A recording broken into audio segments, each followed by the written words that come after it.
Bago tayo magpatuloy ay hinihiling ko muna sa'yo na ilike ang video na ito bilang pagsuporta, at kung gusto mo naman na magbigay ng mas matinding suporta sa ating channel ay i-click mo lang ang super thanks dyan sa ibaba. Maraming salamat mga Emperor! Mayabang na tinanong ng ating bida ang hangal kung gaano ba karami ang gustong pumatay sa kanya, at kung eto lang ba ang mga tauhan na binuo ng kanilang Wang family. Sumagot naman ito nang alam niya na malakas si Tan Yun, kaya hindi siya madaling mapapatay ng kanyang mga alagad. Pagkatapos ay nilabas at sinira niya ang binigay sa kanyang jade ni Merong, at mayabang na sinabi na pero oras na ngayon para sa kanyang mga plano. Pagkatapos nun ay mabilis na nagdatingan ang mga tauhan ni Merong na binigay sa kanya. Naramdaman naman agad ito ni Tan Yun at nagtataka siya kung sino ang mga ito. Ngunit pinalibutan na siya ng mga gunggong, na may 200 bilang ng mga tauhan na ito. Subalit hindi naman nagpakita ng takot dito ang ating bida, bagkus ay mayabang pang sinabi nito sa hangal, na ang ginawang array ng mga ito ay hindi na din masama. Nasabi din niya na hindi niya inaasahan na magtitipon ang mga ito ng 200 disciple dahil lang sa kanilang walang katiyakang plano. Dinuro naman ng hangal na ito si Tan Yun habang sinasabi nito na ginamit niya ang kanyang babae para ipangpalit kay Merong sa 200 nito na disciple na nasa spiritual fetish realm, at mayabang pangdagdag nito, na natatakot na ba siya ngayon at gusto nang magmakaawa para sa kanyang buhay. Nasabi din nito na pero kahit ano pang gawin ni Tan Yun na pagmamakaawa sa kanya ay wala na itong magiging kwenta dahil mamamatay na siya ngayon. Naglabas naman na ng bahagyang aura ang ating bida, habang sarkastikong sinasabi sa hangal, na nag-aalala siya ng mali ito sa kanyang mga sinasabi, dahil hindi siya nakakaramdam ng kahit konting takot dito. Dahil nararamdaman niya lang na ang 200 na disciple na ito ay masyadong kaonti, at hindi ito sapat sa kanya para pag-aksayahan ng oras na labanan. Nagalit naman ang mga gunggong na disciple na ito sa mga sinabi ni Tan Yun, at pasigaw na sinabi na wag masyado itong maging mayabang, dahil kahit si Ling Huchangkong na number 1 sa Qianlong list ang nandito, ay hindi maglalakas loob na sabihin ang mga kayabangan na salitang ito. Nasabi din nila kay Tan Yun na kahit gaano pa siya kalakas ay nasa spiritual fetish realm pa lang ito, at ang bawat isa sa kanilang 200 disciple ay madali siyang matatalo gamit lang ang isang suntok, kaya hindi na siya makakatakas pa sa kanila ngayon. Masaya namang nagsaad si Wang Fu sa kanyang mga alagad, na dahil malaki ang tiwala ni Tan Yun sa kanyang sarili ay sino ang gustong mauna para patayin na ito. At sa isip-isip ng hangal na ito, na ang lakas ni Tan Yun ay hindi mapagkakailang hindi mahina, kaya hahayaan niya na lang muna ang mga ito na ang mauna, na lumaban at pagurin ito ng sobra, at pagkatapos ay kikilos na siya para patayin na ito. Bigla namang may tumalo na malaking tao sa ere, at sinasabi nito na siya na ang mauuna na lumaban dito. Bumaba na nga ito sa tapat ni Tan Yun habang naglalabas ng malakas na pulang aura at nanlilisik ang mga mata. Nagsaad naman ang mga gunggong na ito, na kung ang tao ba na ito ay si Wang Tishong na nasa rank 11 ng Qianlong list, na pinanganak na may supernatural power, at may hawak ng 2 million genes ng Iron Shong. At ang Wind at Thunder Sleeping Method ay ginagamit ng tao na ito, kaya kahit si Ling Huchangkong ay hindi nagtatangkang maglakas loob na guluhin ito, kaya sigurado na natatakot na si Tan Yun kahit sa pagsuntok lang ng tao na ito. Nagsaad naman na itong si Wang Tishong at sarkastikong tinanong si Tan Yun, na narinig niya na ang suntok nito ay napakatigas, at gusto niyang alamin kung may mas titigas pa ba sa kanyang metal at iron. Sarkastiko din naman itong sinagot ng ating bida, habang inangat niya na ang kanyang kamao, na malalaman lang niya ito kung susubukan niya. Labis naman na nagalit ang hangal sa kayabangan ni Tan Yun, kaya naman sumugod na ito habang sinasabi na tanggapin at subukan nito ang atake niyang ito. Pinakawalan na nga nito ang kanyang sunod-sunod na pag-atake, at tinatawag niya itong Wind and Thunder Method 18 hits and a row. Sa kabilang banda naman, ay naging seryoso na ang ating bida at naghahanda na din ang kanyang kontrang pag-atake dito, gamit lang ang kanyang kamao na naglalabas ng bahagyang aura.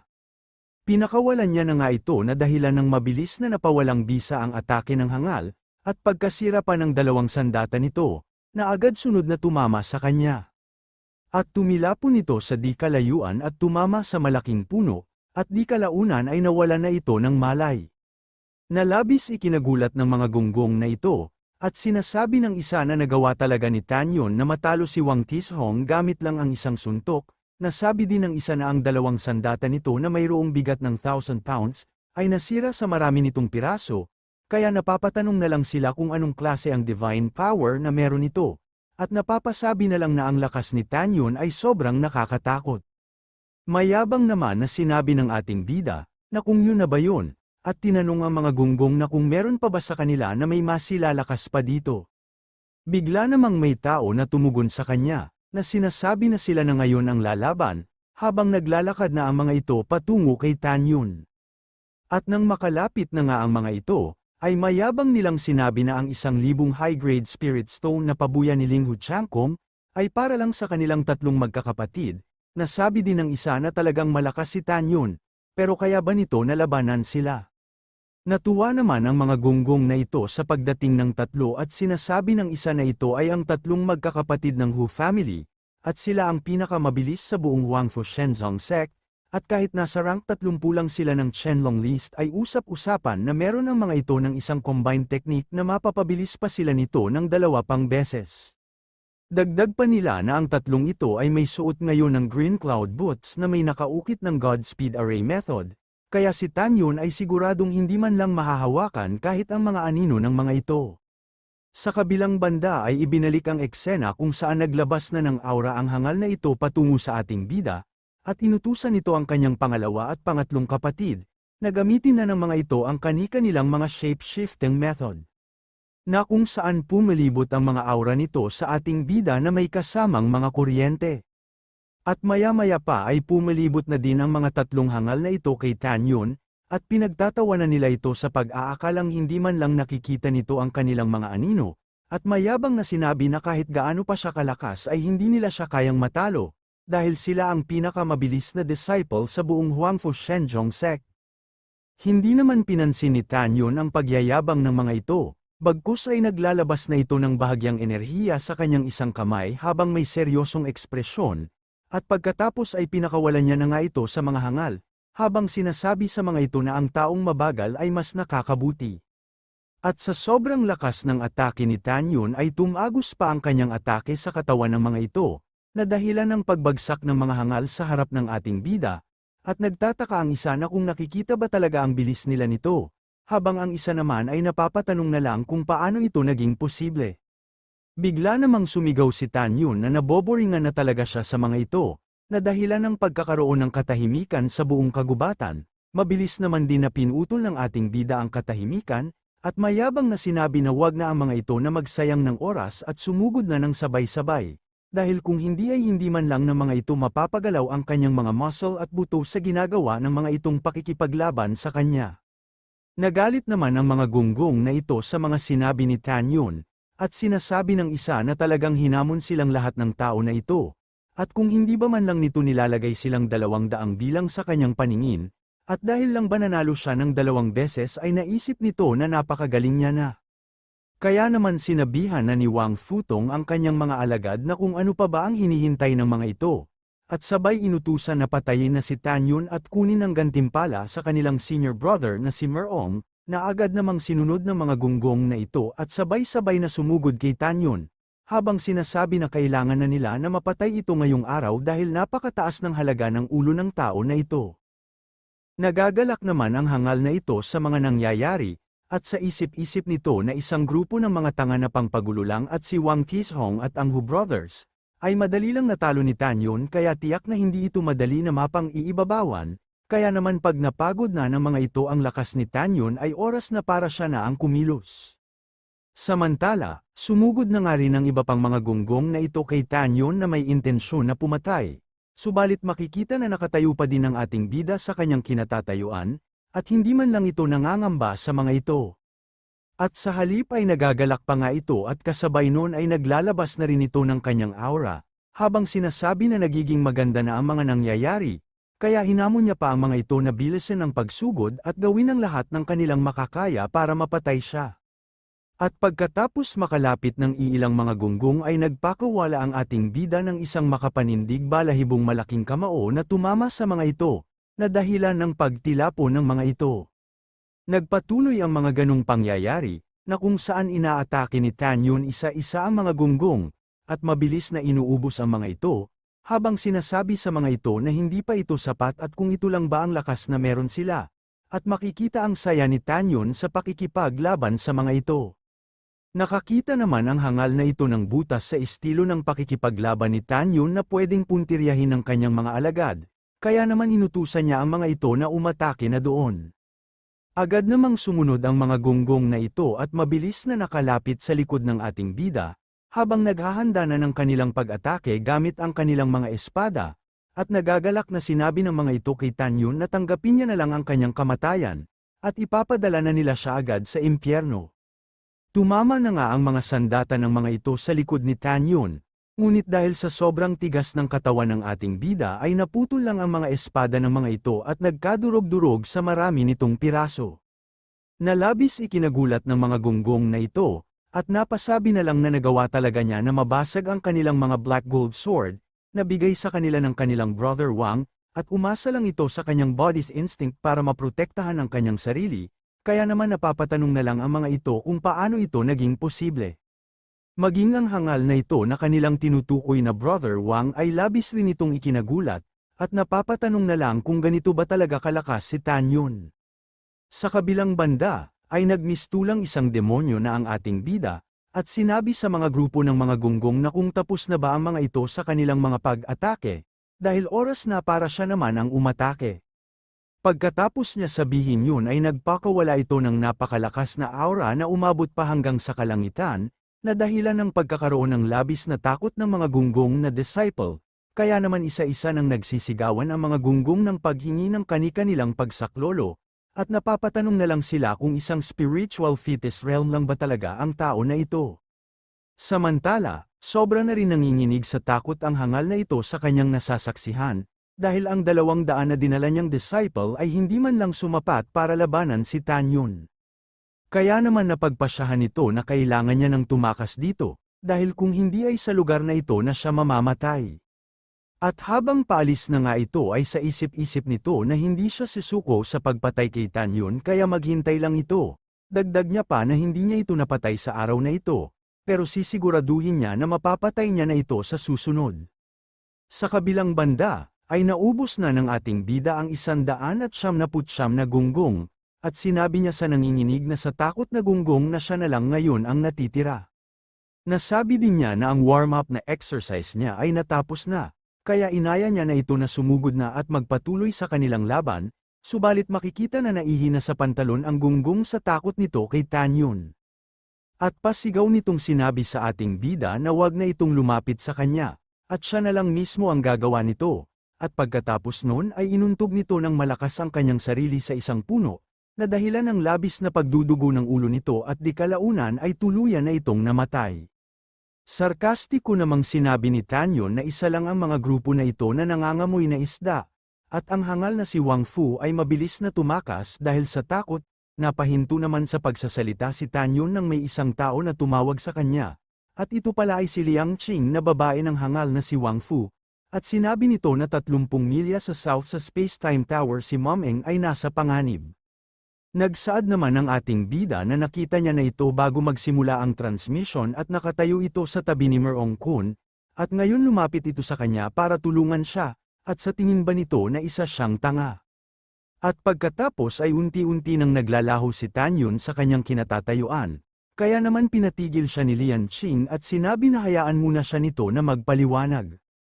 Ngunit biglang sumulpot ang ating bida sa likod niya, at tinutukan ang leeg nito ng hawak ni Tanyun na espada, habang sinasabi dito na bigyan siya nito ng isang rason para paniwalaan niya ito. Agad naman itong nagsaad na si Merong Kun ay ginugulo siya noon, at dinungisan ang kanyang pagkababae. Pagkatapos ay bigla itong umiyak at sinabi na ang kanyang rason ay ayaw niya na mangyari sa iba pang babae ang nangyaring trahedya sa kanya.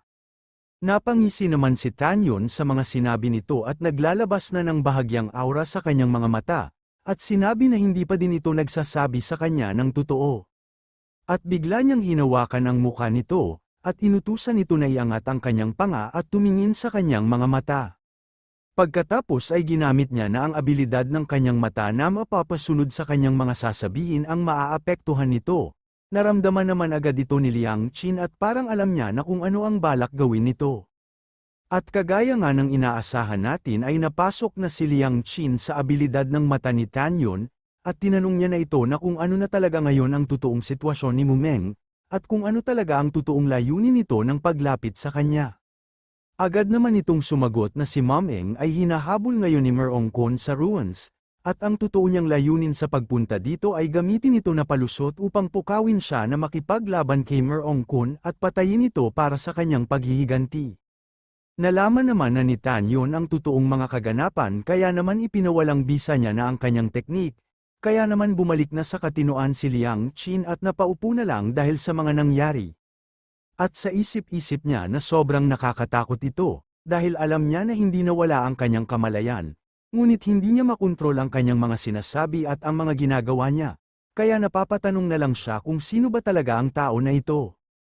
Naglakad naman na paalis ang ating bida, at sinabi nito kay Liang Qin na kahit merong pagkakaiba sa pagitan ng sinabi nito at ang totoong sitwasyon, ay hindi pa din ito nagkakamali dahil talagang papatayin niya na ngayon si Merongkon.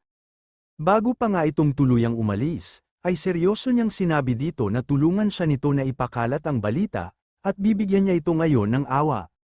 Dagdag niya pa na pagpapaalala dito na walang kahit sino ang makakagawang makapagsamantala sa kanya. Nanginginig naman na sumang-ayon dito si Liang Qin. At pagkatapos ay mabilis na ngang umalis si Tanyon, na dahilan ng pag-iwan ng bakas nito ng malakas na aura, kaya naman bahagyang napaatras si Liang Qin sa lakas ng impact nito. Sa kabilang banda, habang nagmamadaling pumunta ang ating bida sa kinaroroonan nila Mumeng, ay sa isip-isip nito, na oras na para tapusin ang away sa pagitan niya at ni Merongkon. Nakatingin pa rin naman si Liang Qin sa pag-alis ni Tanyon, at sinabi nito na anuman ang naging proseso ay nagawa niya peren na makamit ang kanyang layunin, at nagsaad din siya na napakalakas ni Tanyon, kaya mukhang may kakayahan naman ito na patayin si Merongkon, at maya-maya lang ay naglakad na rin ito paalis, habang sinasabi na si Wang Futong na ang sunod, at kahit anuman ang maging kabayaran ay papatayin niya ito kahit ano ang mangyari. Nilipat ang eksena sa lugar ng Stone Soldier Remains, at may nakatayong isang tao sa harap ng gintong tore at iba pang mga nagkalat na tao dito. At ito pala ay ang mga alagad ni Merongkon na nagkakagulo sa paghahanap kay Mumeng at Suwei, at sinasabi na ang kanilang brother Merong ay nag-alok ng gantimpalang 500 na top quality spirit stones sa makakahanap sa mga ito. Nagsaad naman ang isa na ang ruins ay napapaligiran na nila kaya hindi na makakatakas ang mga ito. At kung mahuhuli niya ito ay si Tanyon na mismo ang maglalagay sa sarili niyang kamatayan. Sa kabilang banda, ay nasa likod lang pala ng mga ito si Mumeng at Suwei, na nagtatago sa nakatumbang ulo ng statwa, at napapamura na lang si Suwei at sinasabi nito, na ang nag-iisang paraan para makatakas sila ay hinaharangan ng mga alagad ni Merongkon, kaya tinanong niya na si Mumeng kung ano na ang gagawin nila ngayon.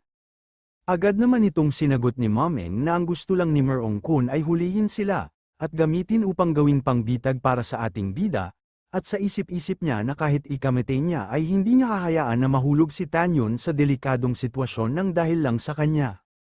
Samantala, bigla namang naglabas ng liwanag ang hawak ng hangal na manyakol na bilog na bagay, at nagagalak na sinabi kay Mumeng na sa wakas ay nahanap niya na rin ito. At makikita sa bagay na ito kung saan ang mismong lugar na pinagtataguan nila Mumeng at Suwei, at pagkatapos ay sinabihan niya ang mga Stone Soldier na sa kanyang utos ay bumangon ang mga ito. At kasabay nun ay biglang nagkaroon ng buhay at lumiwanag ang mata ng statwa na pinagtataguan nila Mumeng at Suwei, na ikinagulat at ipinagtaka ng mga ito. At ilang saglit lang ay biglang sumabog ito ng napakalakas, na dahilan ng pagtalsik ng dalawang ito, at bumagsak sa tapat mismo ng kinatatayuan ni Merongkon, at sarkastikong sinabi ng hangal na manyakol na ito kay Mumeng na matagal-tagal na rin simula nang gumamit siya ng napakaraming enerhiya, para lang puwersahin ito na madala dito sa ruins, dagdag niya pa na sisiguraduhin niya na matatrato niya ito ng maayos ngayong araw na ito. Pinilit na tumayo ni Mumeng kahit nang hihinap pa ito, at pagalit na binanggit ang pangalan ng manyakol na hangal. Pasigaw niya ito na tinanong kung paano nito nakokontrol ang remnants of Stone Soldier ng ruins, na atakihin sila, at kung dinaya niya ba ito sa pamamagitan ng kanyang lolo. Sarkastiko namang itong sumagot, na kung ano naman kung dinaya niya ito, At pinaliwanag niya nung inimbestigahan ng senior members ang young God George, ay ang kanyang Lord ay nadiskubre ang relic at ang core crystal na may kakayahan na makontrol ang Devil God Stone Soldier na nasa lugar na ito. Dagdag niya pa na ang mga Stone Soldier na ito ay lahat ay soldier ng ancient demon gods na sinalakay at iniwan na lang dito. Bagaman na may malala na itong mga pinsala ay meron pa din itong lakas ng nasa peak ng combat power ng spiritual fitness realm. Nasabi din niya kay Mumeng na wala na itong tsansa na makatakas pa ngayon. Pero bibigyan niya pa din ito ng pag-asa hanggat mapapapunta nito ang ating bida sa lugar na ito. At pagkatapos nun ay bibigyan niya na ito ng pagkakataon na mabuhay pa. Pero sa isip-isip ng manyakol na ito na hintayin lang ni Mumeng na mapatay niya si Tanyun, at aasikasuhin niya na din ang babaeng ito. Nagalit naman si Mumeng sa kanyang mga narinig, dahil gagamitin lang siya nito para mapatay si Tanyun. Kaya naman hinugot na ni Mumeng ang kanyang espada at tinutok sa kanyang leeg. At sinabi niya dito na kahit mamatay siya ay hindi niya hahayaan na magawa nito ang kanyang mga masasamang pinaplano kay Tanyun. Sarkastiko namang sumagot ang hangal na ito, na kung ganun pala ay huhubadin niya na lang ang mga suot nito, at ipaparada sa buong Shensha Valley. At manyakol pa na dagdag nito na bukod pa dun, kahit patay na ito ay gagawin niya pa din ang kanyang mga gusto sa katawan nito. Labis naman na nagagalak at nasasabik ang mga gunggong na manyakol na ito. At sinabi kay Mumeng na bilisan nito ang pagpatay sa kanyang sarili, dahil mas madali para sa kanila na galawin ang taong patay na. Nabitawan naman ni Mumeng ang kanyang mga espada dahil sa mga kahayupan na kanyang naririnig. At pagkatapos ay nanginginig niyang sinabihan si Merong Kun at ang mga gunggong nitong alagad na pare-pareho itong mga halimaw. Malademonyo namang nagsaad ang hangal na ito kay Mumeng, na kahit gaano pa ito kalinis at kabanal na babae, hanggat hawak niya na ito sa kanyang mga kamay ay magagawa niya na ang lahat ng laro na gusto niyang gawin dito. Dahil nga binitawan na ni Mumeng ang kanyang mga sandata ay kinuha itong pagkakataon ng hangal at inutusan na ang kanyang mga gunggong na alagad na hulihin na ito. Kaya naman sabay-sabay na sumugod ang mga hayok sa babae na ito, at sinasabi ng isa na si Mumeng ay tinitingala niya lang noon, pero ngayon may pagkakataon na siya na halikan nito. Dagdag pa ng isa na ang goddess na si Mumeng ay nagagawang mapasabik ang mga tao, kaya hulihin na agad nila ito at paunahin na si Merong Kun na laruin ito, at pagkatapos ay sila ng magkaka-brothers ang sunod. Labis naman na natakot si Mumeng at napapamura na lang dahil sa mga maaaring mangyari sa kanya sa lugar na ito. Kaya naman napaluha na lang ito habang binabanggit sa kanyang isip ang pangalan ng ating bida. Dahil natatakot siya na hindi niya na makikita ang araw kung saan pamumunuan ni Tanyun ang buong mundo. Subalit mali siya dahil mabilis na dumating ang ating bida at bumagsak sa mismong kinatatayuan ng mga manyakol na gunggong, habang nagpapakawala ng napakalakas na aura, na dahilan ng pagkasira ng mga kalupaan at pagtilapo ng mga ito sa ere, at habang sumusuka ng dugo ang mga ito, ay napapatanong na lang sila kung sino ito dahil napakalakas ng pinakawalan nitong puwersa. Napadilat naman si Mumeng at nagtataka sa mga nangyayari. Nagpakita naman na ang ating bida sa makapal na alikabok, at habang nasa ere pa din ang mga gunggong na ito, ay napapamura naman si Tanyun at seryosong sinabihan ang mga ito ng isang grupo ng mga basura. Labis naman na nagulat si Mumeng nang makita niya na si Tanyun pala ang taong dumating. Nilapitan naman agad siya ni Tanyun at tinanong ito kung nasa maayos lang siya. Agad niya naman itong sinang-ayunan at sinabi na wag na siyang alalahanin at magmadali nang umalis sa lugar na ito. At sinabi na si Merong Kun ay pinaplano na gamitin siya upang ipanakot sa kanya, kaya naman agad niya ulit itong inutusan na magmadali nang umalis. Narinig naman ng hangal na ito ang mga sinabi ni Mumeng, kaya mayabang niyang sinabi na wala kahit sino sa kanila ang makakaalis dito, pagkatapos ay inutusan niya na ang Demon God Stone Soldier, na atakihin ang mga ito ng buo nitong puwersa. Naagad naman itong sumunod habang nanlilisik ang mga mata, at makikita kung gaano ito kalaki na nagmistulan lang silang mga langgam sa harap nito. Nagsaad naman ang ating bida na ang Devil God Stone Soldier na ito ay may bigat ng 100,000 pounds, at gawa ito sa extraterrestrial meteorite iron. At ang isang suntok lang nito ay may lakas na 10 million pounds, at ginawa ito upang maging sandata sa gera ng Divine World para labanan ang foreign enemies. Pagalit naman na sinabi ni Merong Kun kay Tanyun, na kahit alam nito ang origin ng Demon God Stone Soldier ay wala pa din itong magagawa para labanan ito, at pagkatapos nun ay inutusan niya na ang Demon God Soldier na patayin na ito. Naagad naman itong sinunod, at umatake na ng isang pagsuntok na napapalibutan ng napakakapal na aura. Hindi naman natinag ang ating bida sa pag-atake nito, at kalmado pang sinabi na alam niya ang origin ng stone statue na ito, at mayabang na sinabi na kaya alam niya din kung ano ang kahinaan nito. Nalabis ikinagulat ng hangal, at pasigaw na tinanong si Tan Yun kung paano niya ito nalaman. Sumugod naman na ang ating bida sa Demon God Stone Soldier habang sinasagot ang tanong ng hangal, na ang kahinaan nito ay ang energy core na nasa dibdib nito. Kaya naman mabilis ito na nagtungo sa bandang dibdib ng Demon God Stone Soldier habang naghahanda ng kanyang pag-atake. At ilang sandali lang ay nawasak na nga ni Tan Yun ang energy core nito na nagdurug-durug sa marami nitong piraso, gamit lang ang kanyang espada na nilagyan lang ng bahagyang aura. Nadahilan ng unti-unting pagkabiyak-biyak ng stone statue na ito, at maya-maya lang ay tuluyan na nga itong nawasak na nagdulot ng napakalakas na pagsabog ng buong katawan nito. Na sobrang ikinagulat ng hangal na ito, at napapatanong na lang kung paano ito naging posible, dahil isa itong war weapon ng Upper Realm, kaya tinanong niya si Tan Yun kung paano nito nalaman ang kahinaan nito. Seryoso naman itong sinagot ng ating bida habang nagbabagsakan sa kanyang tabi ang mga parte ng stone statue, na dahil ang Demon God Stone Soldier na ito ay siya mismo ang gumawa.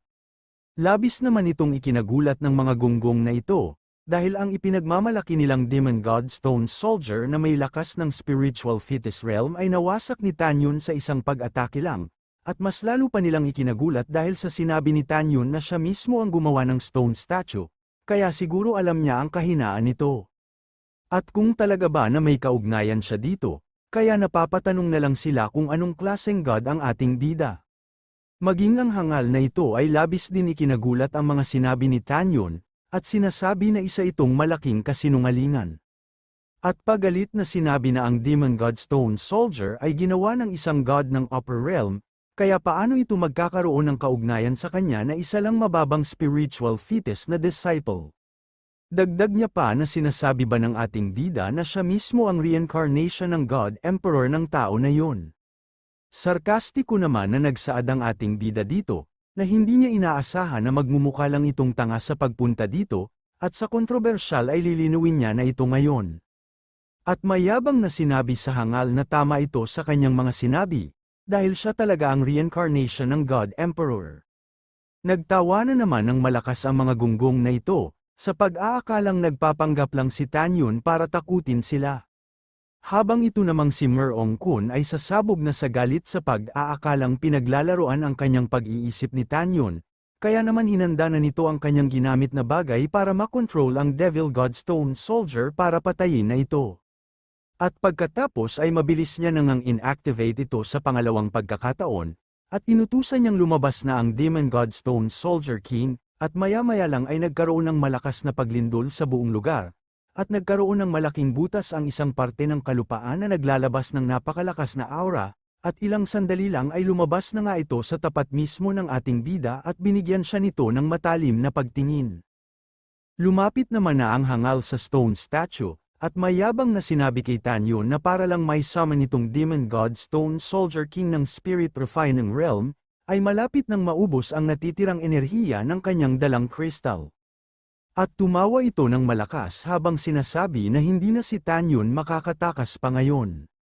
Nagagalak naman ang mga gunggong na ito, at sinasabi na ang combat power ng Spirit Refining Realm ay halos kapareho lang ng combat power ng ilang elder na nasa inner sect, at ang Demon God Stone Soldier King ay may napakatibay na armor, kaya naman siguradong natatakot na ngayon si Tan Yun dahil hindi niya maaatake ang kahinaan nito, kaya sigurado na ang pagkapanalo dito ng kanilang senior brother Merong. Samantala, nagagalak naman din ang ating bida nang makita niya ito, at sinabi na totoo nga na isa itong Demon God Stone Soldier King.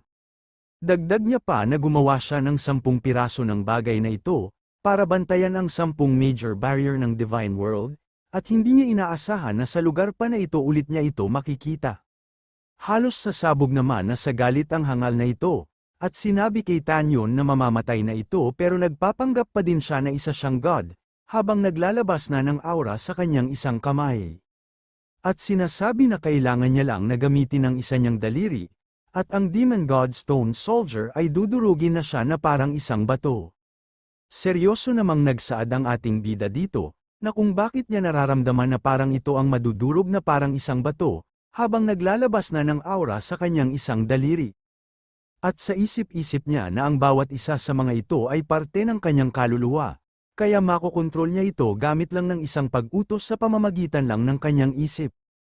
Nagalit naman ang hangal na ito sa mga narinig niya na sinabi ni Tanyun, at sinabi niya dito na kung naghahanap na ba ito ng kanyang kamatayan, at pagkatapos nun ay inutusan niya na ang Demon God Stone King na patayin na ang ating bida.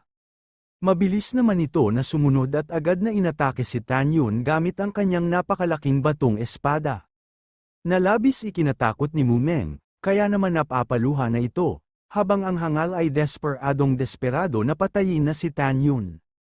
Sa kabilang banda naman, ay ginamit na ni Tanyun ang kanyang iniipon na aura at ang kanyang isang daliri, at inutusan ang Demon God Stone Soldier King na tumigil ito sa kanyang ginagawa. At ilang sandali lang ay tumigil na nga ito bago pa tumama sa kanya ang espada nito. At pagkatapos ay seryoso niya itong inutusan na lumuhod sa kanyang harapan. At kagaya nga ng ating inaasahan ay agad-agad ito na sumunod habang sinasabi ang salitang My King. Nalabis ikinagulat ng hangal na ito, at hindi makapaniwala sa kanyang nasasaksihan. Habang si Mumeng naman ay sobra itong ikinatuwa, at parang naniniwala na siya na si Tanyun talaga ang reincarnation ng God Emperor.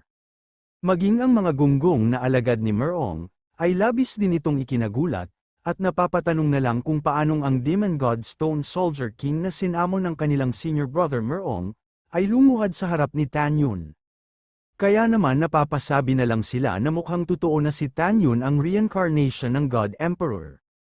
Samantala, sarkastiko naman na nagsaad ang ating bida sa hangal ng pagpapasalamat niya dito, dahil sa pag-summon nito sa Demon God Stone Soldier King na para sana pang dagdag ng powerful warrior na para sa panig ni Merong, subalit nang dahil sa kanya ay nabaliwala lang.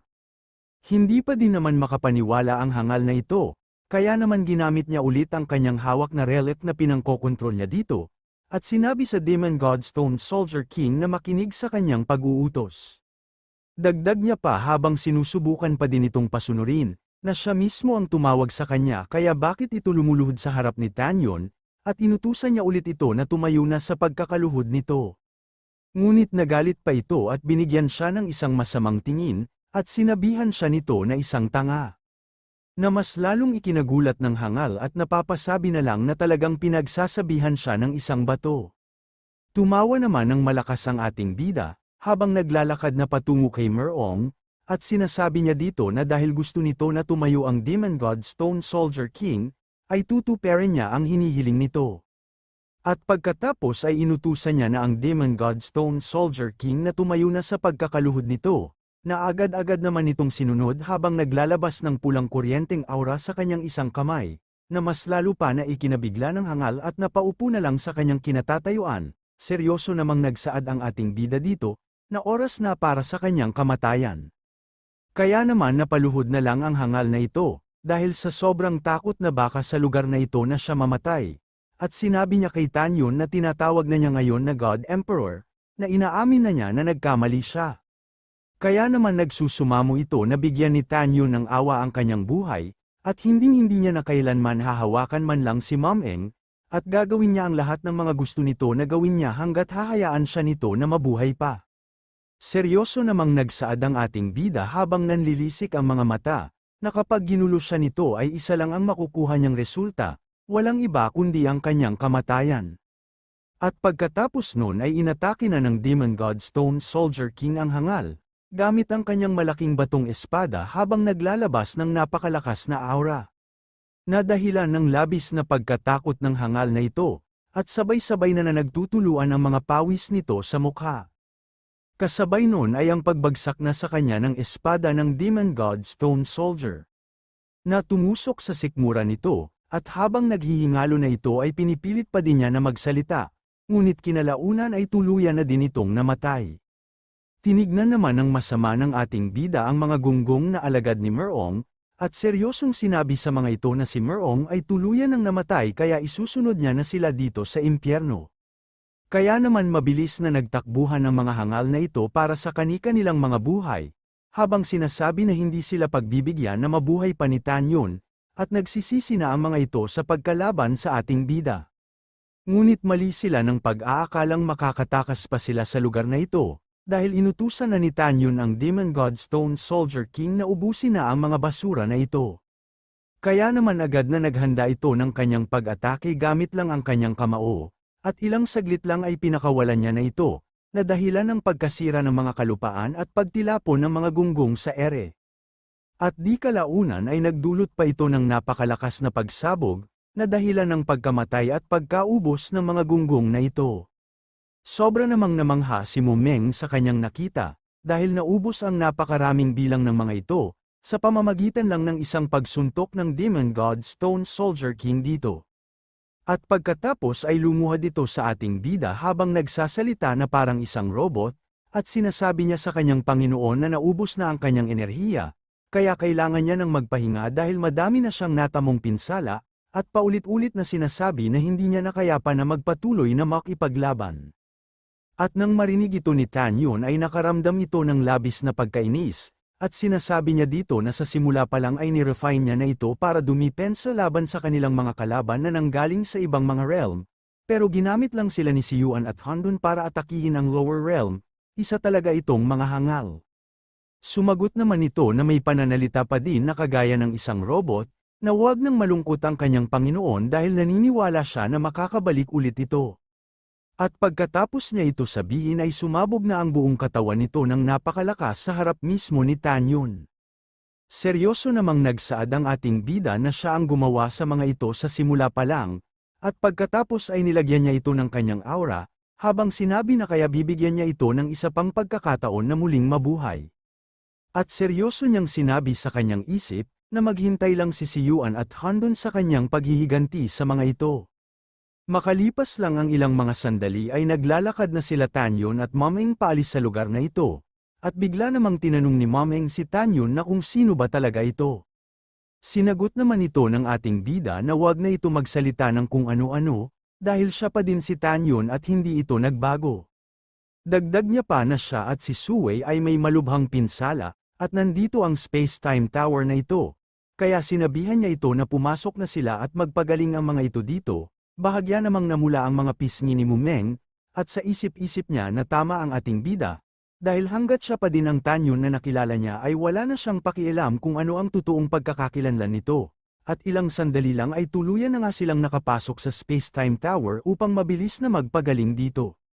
Sa kabilang banda naman, sa harap ng Pool of Blood ay may nagtitipon-tipon dito na mga maraming disciple. At dumating sa lugar na ito si Xiongwu at tinanong ang mga ito kung ano ang nangyayari, at bakit nila siya pinagmamadali na pumunta sa lugar na ito, at tinanong niya na din kung nasaan ang kanilang brother Li Rulong. Sinagot naman siya ng isa na ang kanilang brother Li Rulong ay pumasok sa loob ng Pool of Blood ng mga isang oras na, at sa kabila ng kanilang mga sinasabi ay hindi pa din ito lumalabas, kaya pinatawag na nila siya dahil sobra na silang nag-aalala dito. Dagdag pa ng isa na sa hindi inaasahang pagkakataon ay may nadiskubre sila na isang yungib, at ang Pool of Blood ay nasa high platform kaya mukhang meron ditong bagay na isang pamana. Nag-aalala naman si Xiongwu sa maaari na mangyari dito, kaya naman napagpasyahan niya ng pumasok sa loob nito, at sinabi niya na ang Pool of Blood ay kakaibang lugar, kaya kailangan niya ng pumasok dito para palabasin na ang kanyang brother. Subalit bago pa siya makapasok ay lumabas na ito, na nababalutan ng makapal na dugo at nagkaroon na din ng dalawang pakpak, na labis ikinagulat ni Xiongwu sa nakita niya na malaking pagbabago nito, at pagkalabas nito ay tinanong niya si Xiongwu kung paano ito nakapunta dito, at may malademonyong ekspresyon niya pa ulit ito na tinanong kung nahanap na ba niya si Tanyon. Dito na muna matatapos ang ating episode. At kung gusto mong subaybayan ang ating kwento ay mag-subscribe ka na at pindutin ang notification bell, para updated ka sa pag-upload natin everyday. Maraming salamat mga Emperor!